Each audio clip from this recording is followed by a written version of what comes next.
অকর্মণ্যতা, অপারগতা, হীনমন্যতা, এগুলোর তাওয়াক্কুল বানায় ফেলাইছে। হাত গুটায় বসে থাকবে, কাজ করবে না, অলস, আর বলে কি আল্লাহ ভরসা। রিজিকের মালিক আল্লাহ, কিছু করবে না আর বলে আল্লাহ ভরসা। প্রিয় ভাইরা, রাসূল সাল্লাল্লাহু আলাইহি ওয়াসাল্লাম তিনি অলসতা, অকর্মণ্যতা, হীনমন্যতা, কাপুরুষতা, ভীরুতা এগুলো থেকে আল্লাহর কাছে পানাহ চেয়েছেন। নিজের সাধ্যের সবটুকুন তিনি করেছেন, তারপরে আল্লাহ ভরসা করেছেন। এবং পাখিকে ইসলামে তাওয়াক্কুলের মডেল বানানো হয়েছে। রাসূল সাল্লাল্লাহু আলাইহি ওয়াসাল্লাম বলেন, লাউ আন্নাকুম তাতাওয়াক্কালুনা আলাল্লাহি হাক্কা তাওয়াক্কুলিহি লা রাযাকাকুম কামা ইয়ারযুকুত তুয়ুর তাগদু খিমাসান ওয়া তারুহু বিতানান। মানে তোমরা যদি পাখির মতো তাওয়াক্কুল করো, তাহলে পাখিকে আল্লাহ যেমন রিজিক দেয় তোমাদেরকেও রিজিক দিবে। পাখি কি করে বলেন তো? প্রতিদিন সকালবেলায় ওর ঘরের ভিতরে বসে বলে যে আল্লাহ ভরসা,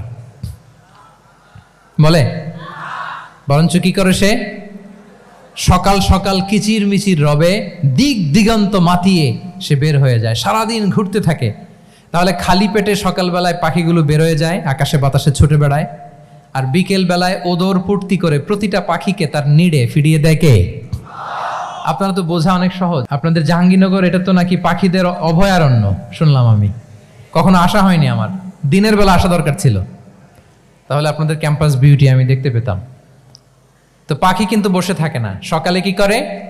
খালি পেটে পাখিগুলো বেরিয়ে যায়, ওরা ওদের রোল প্লে করে, চেষ্টা করে, এরপরে বিকেলবেলা ওদর পূর্তি করে তাদেরকে নিড়ে ফিরিয়ে দেয় কে? তাহলে পাখিকে তাওয়াক্কুলের মডেল বানানো হয়েছে। আপনি হাত গুটিয়ে বসে থেকে বললেন আল্লাহ ভরসা, এটা হয়েছে না।